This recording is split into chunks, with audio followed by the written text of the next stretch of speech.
I think now might be the right time, or at least the best time in a long while, to have a proper discussion about the size and scope of government in Canada. I actually think it's a climate that's North American right now. I think you're seeing it in the United States. I think you're seeing it in the wake of the health legislation, which a lot of people thought was just very large. It was 1,000 pages of legislation, for instance, $1 billion on the heels of $1 billion bailout in the United States. And so now you see movements like the Tea Party, you see people like Sarah Palin, you see people that are tapping into something which seems to be a resentment about the idea of government, large government in the United States in general. And I think there's a bit of a spillover effect here, and I think we're seeing it at a few different levels.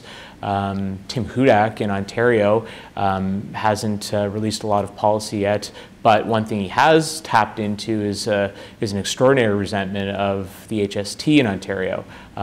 Here in Toronto, Rob Ford is also tapped into some anger seems to be directed towards the last few years at Mayor Miller and City Council.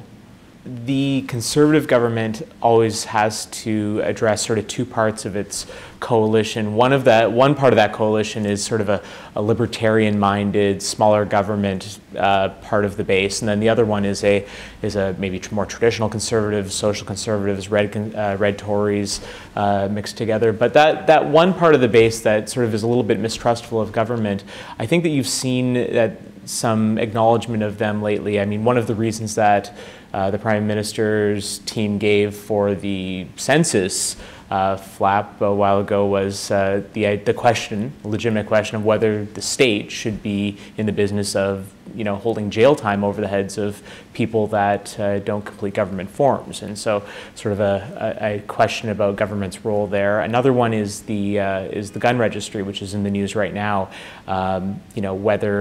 Whether a government should be tracking peaceful people, right? That's a legitimate question. I think we're seeing that being debated now.